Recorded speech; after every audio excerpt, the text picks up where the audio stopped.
South ఇండియాలోని అతి తక్కువ ధరలకి రత్నాలనందించే ఏకైక సంస్థ 6JVR. దీపావళి కానుకంటూ కేంద్ర ప్రభుత్వం తీసుకున్న నిర్ణయం జీఎస్టీలో 2 స్లాబుల్ని పూర్తిగా తీసేసింది.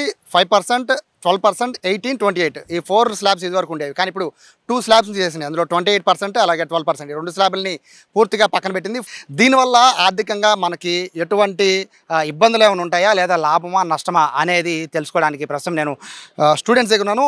సిద్ధార్థ మహిళా కళాశాలకు సంబంధించిన స్టూడెంట్స్ కొంతమంది ఉన్నారు. వీళ్ళ అభిప్రాయం అడుగుదాం. ఎందుకంటే బేసిక్గా వ్యాపారులు వాళ్ళందరూ కూడా ఇది బెస్ట్ ఈ స్లాబ్ విధానం అని చెప్తూ ఉన్నారు. కానీ స్టూడెంట్స్ ఒపీనియన్ ఏంటి తెలుసుకుందాం. నమస్తే, మీ పేరు? జోష్న సార్. ఏం చదువుతున్నారు? Second BPM sir. మీరు చూసే ఉంటారు కదా వార్తల్లో జీఎస్టీ స్లాబ్స్ తగ్గించడం అనేది. ఈ తగ్గించడం వల్ల లాభమా నష్టమా మీరేమనుకుంటారు? Mostly beneficial to the society sir. Consumers యొక్క అఫోర్డబిలిటీ అనేది పెరుగుతుంది. దానివల్ల వాళ్ళ ప్రొడక్టివిటీ అనేది పెరగటం వల్ల బ్యాలెన్స్ ఆఫ్ పేమెంట్ అవన్నీ ఇంక్రీజ్ అవ్వటం వల్ల ఎకానమీ యొక్క గ్రోత్ డెవలప్మెంట్ అనేది చాలా వరకు పెరుగుతుంది సార్. స్టేషనరీ మీద, ఇట్లాగ డైలీ ఎసెన్షియల్స్ మీద, insurance companies, health insurance, life insurance వీటి మీద తగ్గించడం వల్ల మెయిన్లీ హెల్త్ మీద వాళ్ళు ఫోకస్ చేసుకోవటానికి. నార్మల్గా నవడేస్లో హెల్త్ అనేది చాలా మేజర్ ప్రాబ్లమ్ సార్. ఆ మేజర్ ప్రాబ్లమ్ని తగ్గించడానికి జీఎస్టీ అనేది తగ్గించడం వల్ల చాలామంది వాళ్ళ హెల్త్ బెనిఫిట్స్ని యూజ్ చేసుకోవటానికి కానీ దాన్ని ఎఫోర్డ్ చేయడానికి కానీ ఇది చాలా బెనిఫిషియల్ వే సార్. ఇప్పుడు ఇందులో 4 స్లాబ్స్ ఇదివరకు ఉండేవి. 4 స్లాబ్స్ వల్ల మనకు ఒక ఐడియా ఉండేది, ఓహో పలానా వస్తువు మీద ఎంత ఉంటుందా అని. బట్ ఇప్పుడు అలా కాకుండా 5, 18 ఈ రెండే పెట్టారు. సో దీనివల్ల జీడిపికి ఏమైనా ప్రాబ్లం వచ్చే అవకాశం ఉంటుందని మీరు అనుకుంటున్నారు? నాకు తెలిసినంత వరకు అయితే జీడిపికి ప్రాబ్లం ఏమి ఉండదు. ఎందుకంటే ఎవరైతే లోవర్ ఇన్కమ్ పీపుల్ ఉంటారో వాళ్ళు ఏంటంటే జిఎస్టీ ఎక్కువ ఉండడం వల్ల వాళ్ళు కొనుక్కోవాల్సిన గూడ్స్ అన్నవి వాళ్ళు అంత ఎఫర్ట్ చేయలేదు కాబట్టి వాళ్ళు అక్కడితో ఆగిపోతున్నారు. జిఎస్టీ ఆ ప్రొడక్ట్స్ మీద తగ్గించడం వల్ల ఏంటంటే వాళ్ళకి ఇంకా ఈజీగా అయ్యిద్ది. అట్లాగే ప్రొడక్ట్స్ అనేవి వాళ్ళు కొనుక్కోగలుగుతారు. అట్లాగే ఇప్పుడు ఏవైతే వాళ్ళ ఎలక్ట్రానిక్స్ ఉంటాయో అవన్నీ కూడా వాళ్ళు ఈజీగా పర్చేస్ చేస్తారు. అట్లాగే గూడ్స్ సర్వీసెస్ కూడా చీపర్ రేట్స్కి వస్తాయి కాబట్టి వాళ్ళు హ్యాపీగా హెల్తీగా ఉంటారు. మీరేం చెప్తారు? ఇక్కడ 12% ఉన్నవన్నీ 5 చేశారు, 28 ఉన్నవన్నీ 18 చేశారు. ఇలా చేయడం వల్ల అంటే రెగ్యులర్గా మనము నిత్యావసర వస్తువుల వరకు కూడా దీని వరకు ఉంటుంది. బట్ టొబాకో మాత్రం 40% చేశారు, ఇంక్రీజ్ అయింది. సో దీనివల్ల ఏమన్నా అంటే టొబాకో కన్జంప్షన్ తగ్గే అవకాశం అనే భావించాలా, లేకపోతే టొబాకో రేట్లు పెంచడం వల్ల ఎగుమతుల పైన ఎక్కువ లాభం వచ్చే అవకాశం ఎలా చూస్తారు దీన్ని? దీనికైతే ఖచ్చితంగా లాస్ అని అనుకుంటున్నాము. కానీ దీన్ని తగ్గిస్తారు అని ఒక్కటి ఉంది. ఎందుకంటే హై ట్యాక్సెస్ పెట్టడం వల్ల కొంచెం కన్జంప్షన్ అనేది తగ్గుతుంది.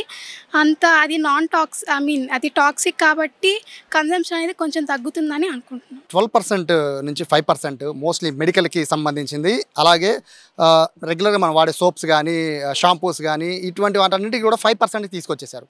సో వినియోగదారులకి దగ్గరగా చెరువులో ఇది ఉపయోగపడే అవకాశం ఉంది. బట్ కొన్ని వస్తువులు అంటే ఏసీస్ కానీ లేదా వాషింగ్ మిషన్స్ కానీ వీటన్నిటిని కూడా ఆల్మోస్ట్ 28 నుంచి 18% తగ్గించారు.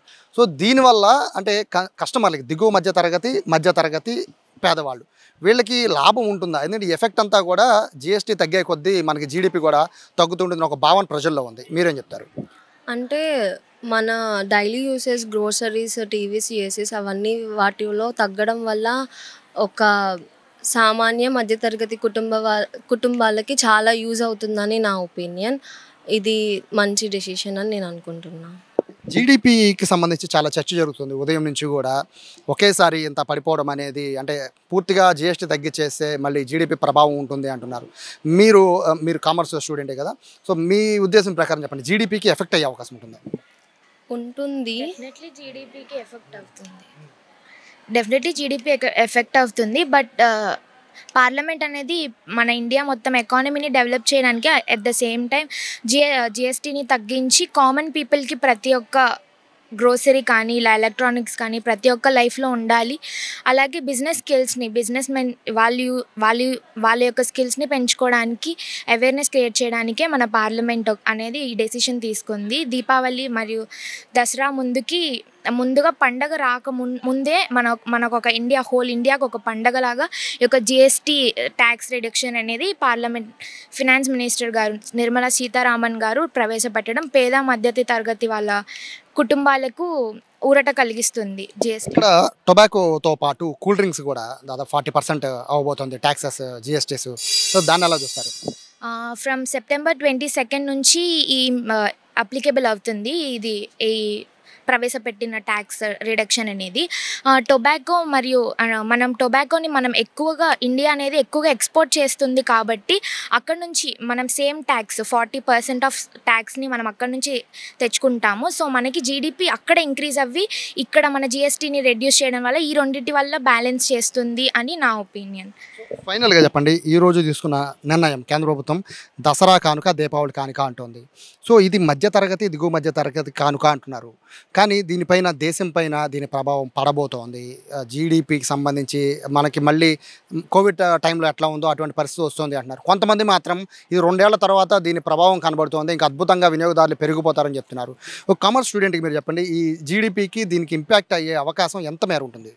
జీడిపికి కన్ఫామ్గా ఇంపాక్ట్ అవుతుంది, కానీ జిఎస్టీ తగ్గించడం వల్ల ప్రతి ఒక్క కామన్ పీపుల్ వాళ్ళ లివింగ్ ఆఫ్ లైఫ్ పెరుగుతుంది కదా, క్వాలిటీ ఆఫ్ లైఫ్. దాని ద్వారా మన జీడిపిని కూడా ఎకానమీని కూడా ఇంక్రీజ్ చేసుకోవడానికి ఒక చిన్న బెనిఫిట్ ఉండిద్ది, కానీ లాస్ అనేది ఫేస్ చేయాల్సి వస్తుంది అని నా ఒపీనియన్. మొత్తం మీద మీ అందరూ ఒపీనియన్ బెస్ట్ అంటారా లేకపోతే ఇబ్బంది అంటారా? బెస్టే సార్, ఎందుకంటే ఇప్పుడు జీడిపి ఆబ్వియస్లీ అది ఇంపాక్ట్ అవుతుంది, కానీ ఇప్పుడు ఈ ట్యాక్స్ రేట్స్ అనేవి తగ్గించడం వల్ల కంపెనీస్ యొక్క ప్రొడక్టివిటీ పెరుగుతుంది. ఆ ప్రొడక్టివిటీ పెరగటం వల్ల మనకి గ్రాస్ డొమెస్టిక్ ప్రొడక్ట్ అనేది కూడా ఇంక్రీజ్ అవుతుంది. ఎక్స్పోర్ట్స్ ఇంక్రీజ్ అవ్వటం వల్ల మన కంట్రీ యొక్క జీడిపి పెరుగుతుంది. సో జిఎస్టీ తగ్గించడం ఇప్పుడు గవర్నమెంట్కి ఏమీ బెనిఫిషియల్ లేకపోయినా ఆబ్వియస్గా జిఎస్టీ వల్ల జీడిపి పెరుగుతుంది, కాబట్టి కన్ఫామ్గా ఇది ఒక బెస్ట్ వే సార్. సో ఇది స్టూడెంట్స్ ఒపీనియన్. జిఎస్టీ ఈ మార్పులు 2 స్లాబ్స్ పెట్టారు, 2 స్లాబ్స్ వల్ల ఖచ్చితంగా లాభం ఉంటుంది. ఫర్దర్ ఇప్పుడు లేకపోయినా ఖచ్చితంగా ఫ్యూచర్ అయితే ఖచ్చితంగా లాభం ఉంటుందని చెప్తున్నారు. ఈ జీడిపి పైన ఇదంతా హెచ్చుతగ్గులైన చాలా కామన్, కానీ సాధారణ మధ్యతరగతి ప్రజలకైతే ఈ 2 స్లాబ్ల విధానం, అలాగే పూర్తిగా రేట్లు తగ్గించడం, సపోజ్ ఒక ఏసీ కొన్నామంటే దాదాపు ఒక 3,000 రూపాయల వరకు ఒక కస్టమర్కి కలిసి రావడం, ఇవన్నీ కూడా ఒక విధంగా శుభపరిణామే అన్నట్టుగా కూడా స్టూడెంట్స్ చెప్తున్నారు. మరోవైపు టొబాకోకి సంబంధించి అలాగే కూల్ డ్రింక్ సంబంధించి 40% ఇంక్రీజ్ చేయడం అనేది కూడా కన్జంప్షన్ అనేది, అంటే ఈ ఎక్కడైతే వినియోగదారులు కొనడం కన్నా ఎగుమతుల పైన దాని ఇంపాక్ట్ ఎక్కువ ఉంటుంది, కాబట్టి ఖచ్చితంగా అది కూడా లాభదాయకంగా ఉంటుంది అనేది స్టూడెంట్స్ ఒపీనియన్. కెమెరా పర్సన్ కృష్ణతో సాయి, సుమన్ టీవీ, విజయవాడ నుంచి.